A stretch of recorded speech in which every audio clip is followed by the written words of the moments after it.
الحمدللہ وحدہ والصلاة والسلام علی من لا نبی بعدہ اما بعد فاعوذ باللہ من الشیطان الرجیم بسم اللہ الرحمن الرحیم وحملناہ علی ذات الالواح ودسر تجری بأعیننا جزاء لمن کان کفر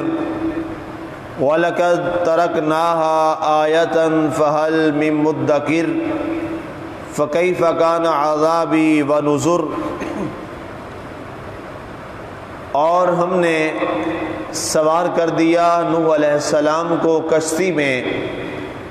جو بڑے بڑے تختوں اور کیلوں سے بنائی گئی تھی، رواں دواں ہماری نگرانی میں، جزا اس کی جس نے انکار کیا گیا، اور بے شک ہم نے اسے بطور نشانی باقی چھوڑا،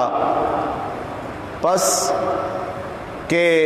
وہی کوئی نصیحت حاصل کرنے والا وہاں ہو تو کیسا تھا میرا عذاب اور میرا ڈر سنانے اور دلانے والا۔ آج ہماری سورہ القمر کی آیہ مبارکہ 16 تک کی تلاوت و ترجمہ کا شرف نصیب ہوا۔ عالی مرتبت کل ہماری گفتگو جو چل رہی تھی، آسمان سے اللہ تعالیٰ نے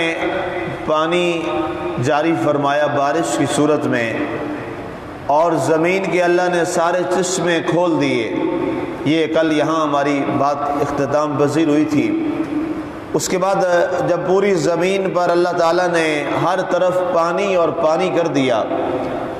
زمین کے سارے چشمے جاری ہو گئے، آسمان سے اللہ نے پانی کو جاری فرما دیا، تو اب گویا یہ بارش اور یہ پانی جو تھا یہ قوم نوح علیہ السلام کے لیے ایک عذاب بن گیا۔ اور وہ ساری قوم جس کو آپ نے کئی سالوں سے اور کئی صدیوں سے، سال بھی کیا صدیوں سے آپ اللہ کی توحید کی جانب بلا رہے تھے، ان تمام لوگوں میں سے سوائے چند ایک لوگوں کے جن کی تعداد بہت کم ہے، 400 سے کم ہے تعداد، 350 سے بھی کم تعداد بتائی جاتی ہے، جو آپ پر ایمان لائے اور موحد اور توحید پرست بنے، اس کے علاوہ ساری قوم مشرک ہو گئی۔ تو اللہ تعالیٰ نے انہیں تباہ و برباد کرنے کے لیے آسمان اور زمین کے پانیوں کو جب ملا دیا تو یہ ایک ایسا طوفان بنا کہ جس نے ساری مخلوق کو سوائے ان تقوی والے اور موحدین اور توحید پرست اور نوح علیہ السلام پر ایمان لانے والوں کے، اللہ تعالیٰ نے سب کو وہاں تباہ و برباد کر دیا۔ اور ان کے ساتھ کیا کیا؟ اللہ فرماتا ہے وَحَمَلْنَاهُ عَلَى ذَاتِ أَلْوَاحٍ وَدُسُرٍ، فرمایا کہ ہم نے انہیں سوار کر دیا، یعنی نوح علیہ السلام کو کشتی کے اندر، اور جو ان کے ساتھ ایمان والے تھے ان کو بھی ہم نے کشتی میں سوار کر دیا۔ اور یہ کشتی کیا تھی؟ ذات الواح و دسر، اس کو ہم نے بڑے بڑے تختوں، لکڑی کے تختوں اور کیلوں سے تیار کروایا تھا۔ نوح علیہ السلام نے اس کشتی کو بھی بڑے عرصے تک تیار کیا، اور کافروں کا ڈٹائی کا معاملہ یہاں تک تھا کہ جب یہ لوگ وہاں سے گزرتے تھے اور جناب نوح علیہ السلام کو دیکھتے کہ وہ کشتی بنا رہے ہیں تو سوال کرتے کہ نوح علیہ السلام یہ آپ کیا کر رہے ہیں؟ تو نوح علیہ السلام فرماتے کہ میں کشتی تیار کر رہا ہوں، مجھے اللہ نے اس کا حکم دیا ہے، اور ایک طوفان آئے گا، عذاب آئے گا عذاب کی صورت میں، اور جو مجھے نہیں مانتے وہ تباہ ہو جائیں گے، اور جو میرے ماننے والے ہیں وہ اس کشتی میں سوار ہو کے بچ جائیں گے۔ تو وہ لوگ پھر مذاق اڑاتے نوح علیہ السلام کا اور کہتے واہ، نوح علیہ السلام کی بھی نعوذ باللہ کیا ایک عجیب خام خیالیاں ہیں، اور کیا ان کی تصوراتی دنیا ہے، اور یہ کہتے ہیں کہ جناب طوفان آئے گا اور چٹیل میدان پڑے ہیں، نہ کوئی بارش ہے اور نہ یہاں پہ کوئی چشمہ ہے، نہ کوئی دریا ہے اور نہ کوئی نہر ہے، اور یہ کہتے ہیں جناب طوفان میں تم ڈوب جاؤ گے اور ہم بچ جائیں گے۔ اس کا بھی وہ مذاق اڑایا کرتے تھے۔ کشتی بناتے بناتے، یہاں اس پر میں نے تفصیلی آپ کو جب پہلے ذکر اس کا آیا تھا تو وہاں میں نے اس کی بات کی تھی کہ کشتی کیسے بنی اور کشتی میں کتنا عرصہ لگ گیا اور اس کی کیا ترتیب تھی، یہ ساری باتیں، اور اس میں آپ کے ساتھ کون لوگ شامل تھے، اس پہ میں پہلے درس دے چکا ہوں۔ تو اس بنیاد پر جب وہ کشتی بناتے بھی آپ کو دیکھتے تو پھر بھی آپ کا مذاق اڑاتے، حالانکہ اس کشتی بنانے کے دوران بھی قوم نوح کے لیے ایک موقع تھا اور ایک رخصت تھی اور ایک مہلت تھی کہ شاید یہ لوگ اب سدھر جائیں، اور اب آخری جو عذاب کا وقت ہے جس کی نشانیاں بھی اب اللہ تعالیٰ نے ظاہر کر دی ہیں، شاید انہیں اب اندازہ ہو جائے اور اس عذاب سے بچ کر جناب نوح علیہ السلام پر ایمان لے آئیں، لیکن یہ لوگ ایمان کی دولت سے محروم رہے۔ پھر آخر وہ وقت آن پہنچا جس وقت کا انتظار تھا، تجریب اعیننا، اب وہ عذاب آ گیا، وہ پانی دونوں مل گئے، زمین و آسمان کے پانی آپس میں ملے، طوفان آ گیا اور ساری قوم غرق ہو گئی، تباہ ہو گئی، سوائے ان لوگوں کے وہ جو 350 سے کم لوگ تھے جو سوار تھے اس کشتی کے اندر۔ اللہ تعالیٰ نے انہیں کس انداز میں رکھا؟ ارشاد رب باری ہے تجریب اعیننا، اب وہ اس طوفان کے اوپر کشتی نوح تیرنے لگی اور وہ چل رہی تھی، اور چل کس انداز میں تھی؟ فرمایا رواں دواں تھی، بے اعیننا، ہماری نگاہوں کے سامنے وہ چل رہی تھی۔ ہمارے نگاہوں کے سامنے سے مراد یہ ہے، اللہ فرماتا ہے وہ ہماری نگرانی میں چل رہی تھی، وہ ہماری نظروں میں تھی، اللہ تعالیٰ کی نگرانی میں چل رہی تھی۔ اب دیکھنے کو تو اتنا پانی تھا کہ اس کی لہریں جو ہیں بے رحم لہریں وہ کشتی کو ڈبو دیتی، اور اس کشتی کو چلانا اور اللہ کی قدرت سے اس کو آگے لے کے بڑھنا یہ بڑا مشکل کام تھا، لیکن اللہ تعالیٰ نے وہ کرشمہ بھی دنیا والوں کو، آنے والی نسلوں کے لیے محفوظ کر لیا۔ قرآن پاک میں اللہ تعالیٰ نے اس کشتی کو ان لہروں اور ہواؤں کی نظر نہیں ہونے دیا، بلکہ فرمایا وہ کشتی محفوظ اس لیے رہی تجریب اعیننا، وہ ہماری نگرانی اور ہماری نگاہوں میں چل رہی تھی۔ اب یہاں پر چونکہ قرآن پاک کا حوالہ آ گیا ہے، ایک اور بات درمیان میں نقطے کی عرض کرتا چلا جاؤں۔ اللہ تعالیٰ کے نبی صلی اللہ علیہ وسلم نے جب اپنی آل بیت کی بات فرمائی نا جی، اپنے اہل بیت کی بات فرمائی تو ارشاد فرمایا مثل اہل بیتی کا سفینۃ نوح، کہ میری اہل بیت کی مثال کشتی نوح کی طرح ہے، من راکبہا نجا،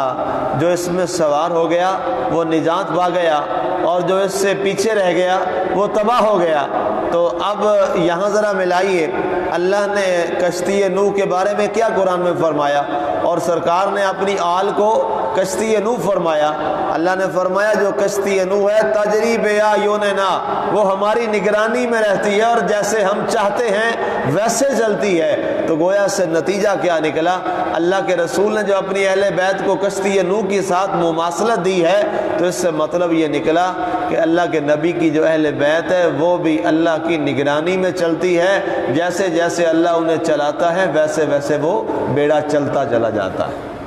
اب گویا جب بھی اہل بیت کے مقابلے میں کوئی آئے گا تو وہ اللہ کی نگاہ اور نظر اور نگرانی میں نہیں ہوگا، وہ شیطان کی نگرانی میں ہوگا، اور جو اہل بیت جو جدھر چلیں گے وہ کس کی نگرانی میں ہوں گے؟ وہ اللہ کی نگرانی کے اندر ہوں گے۔ تو گویا ہم یہ ہمارا عقیدہ ہے، قرآن نے اور قرآنی نظریہ ہے کہ اہل بیت ہر دور میں حق پر تھے۔ اہل بیت ہر زمانے میں انہیں اللہ تعالیٰ نے حق پر قائم اور دائم رکھا۔ ظالموں نے ہر دور میں، یہ لوگ صرف امام حسین تک نہیں ٹھہرے، ان کا ظلم بعد میں بھی چلتا رہا۔ تاریخ میں چونکہ صرف امام حسین تک بات جو ہے وہ ٹھہر جاتی ہے اور لوگ آگے اس کو لے کے نہیں چلتے، امام زین العابدین کے لیے ایک الگ کربلا بنائی ان لوگوں نے۔ امام زین العابدین کو بیڑیاں لگا دیں، ان کو ہتھ کڑیاں لگائیں، ان کو جیلوں میں ڈالا۔ اس کے بعد امام باقر علیہ السلام ان کے ساتھ ایسا کیا، امام جعفر الصادق علیہ السلام ان کے ساتھ یہی کام کیا، امام موسیٰ کاظم کو جیل کے اندر زہر دلوا کر شہید کر دیا گیا، امام تقی علیہ السلام، امام نقی علیہ السلام ان کے ساتھ یہی کیا گیا۔ حضرت جناب سیدنا امام حسن عسکری ان کے ساتھ کیا گیا؟ گویا یہ سرکار کی جو آل پاک تھی، یہ جو 12 ائمہ اہل بیت اطہار ہیں اور ائمہ مسلمین ہیں اور امام المسلمین ہیں، ائمۃ المسلمین ہیں، ان کے ساتھ ان اموی لوگوں نے، ان عباسی لوگوں نے اور ان کی آگے نسل نے، اور یہ رکی نہیں ہے، یہ آج تک 2021 اگست کے مہینے تک یہ بنو امیہ اور بنو عباس کی جو اولاد اور ان کے ٹکڑوں پہ پلنے والے ہیں وہ آج بھی رک نہیں رہے، وہ آج بھی نہیں رک رہے۔ سعودی عربیہ والوں نے یزید کے نام پہ ایک روڈ کا نام رکھ دیا، میں دیکھ رہا تھا ان کا میپ ایک، تو انہوں نے یزید کے نام پہ ایک روڈ کا نام رکھ دیا۔ ان کی وہ محبتیں ابھی گئی نہیں ہیں، کیونکہ انہیں پروفٹ ملتا تھا، انہیں نفع ملتے تھے، انہیں فوائد ملتے تھے، اور انہوں نے لوگوں کو، اور وہاں پر جو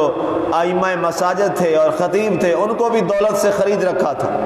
جب امام حسین رضی اللہ تعالیٰ عنہ کی شہادت ہوئی تھی، کیا اس زمانے میں اس وقت مسجدیں نہیں تھیں؟ مکہ میں، مدینہ میں، کوفہ میں، شام میں، عراق میں، کیا وہاں پر مسجدیں نہیں تھیں؟ مسجدوں میں امام نہیں تھے، مسجدوں میں خطیب نہیں تھے، سارے وہاں موجود تھے۔ تو امام حسین کے ساتھ کتنے کھڑے تھے؟ کوئی ایک بھی نہیں تھے، سوائے ان چند ایک مصاحبوں کے جو آپ کے ساتھ تھے، بہت چند، ہزاروں کے مقابلے میں 72 کی گنتی کو گنتی ہے، اور اس میں بھی آدھے تو آپ کے کون، آپ کے فیملی کے لوگ ہیں، کوئی آپ کے چچا کے بیٹے ہیں، کوئی آپ کے بہنیں ہیں، کوئی جناب آپ کی بیوی ہے، اور کوئی آپ کے بھتیجے ہیں، کوئی آپ کے بھانجے ہیں، ٹھیک ہے، کوئی آل عقیل ہیں، کوئی آل عباس ہیں، یہ لوگ آپ کے ساتھ تھے، اور باقی گنتی کے چند ایک لوگ بنتے ہیں جو آپ کے ساتھ تھے۔ تو یہ کیا تھا کہ یہ بنیادی طور پر اس دولت کے ساتھ خریدا گیا، اور آج بھی جو ہے وہ دولت جو ہے ان لوگوں پر یہاں پہ بانٹی جاتی ہے۔ اور بدقسمتی سے 2 مسلم ممالک ایسے ہیں جو پاکستان میں بہت انویسٹ کرتے ہیں، اور سب کو پتہ ہے، ایک سعودی عربیہ ہے اور ایک ایران ہے، اور یہاں فرقہ واریت پھیلائی جاتی ہے بڑے عروج کے ساتھ۔ ایک جو ہے وہ رفض کی صورت میں ہے، اور ایک جو ہے وہ دوسرا وہ ناسبیت کی صورت میں ہے، اور ایک دوسرے کے ساتھ وہ معاملات چل رہے ہیں۔ تو اس بنیاد پہ یہ قرآن نے جو میں نے درمیان میں ایک نقطہ آ گیا وہ میں نے یہ عرض کر دیا، تاکہ یہ ہمیں کل بھی اور ہماری زندگی میں کل بھی خدا نہ خواستہ کوئی ایسا واقعہ آ جائے کہ ایسا معاملہ ہو جائے، یا اس وقت دنیا میں جو معاملات چل رہے ہیں تو ہم نے کدھر کھڑے ہونا ہے؟ جدھر اہل بیت ہے۔ تو اس بنیاد پر اللہ تعالیٰ نے فرمایا کہ وہ جو کشتی نوح تھی وہ ہماری نگرانی میں چل رہی تھی، ہماری نگاہوں میں چل رہی تھی، جزاء لمن کان کفر، اور فرمایا جزا اس کی جس سے انکار کیا گیا، فرمایا انہوں نے اللہ کے نبی کا انکار کر دیا، ہم نے انہیں طوفان میں تباہ کر دیا، پانیوں میں ڈبو دیا۔ وَلَقَدْ تَرَكْنَاهَا آیَةً، اور ہم نے اسے ایک نشانی بنا دیا آنے والی نسلوں کے لیے، فَهَلْ مِن مُدَّكِرٍ، تو فرمایا اس میں سے کوئی ہے جو نصیحت حاصل کرنے والا ہو؟ فَكَيْفَ كَانَ عَذَابِي وَنُذُرِ، تو فرمایا میرا عذاب اور میرا جو ڈرانا تھا، ڈر دلانا تھا، وہ کس انداز کا تھا، لوگوں کو یہ بات سمجھنی چاہیے۔ اس کے بعد آگے قرآن کے حوالے سے ایک بات ہے، اور بڑی اہم بات ہے قرآن کے پڑھنے کے حوالے سے، اس پہ انشاءاللہ کل بات کریں گے۔ وَمَا عَلَيْنَا إِلَّا الْبَلَاغُ الْمُبِينُ۔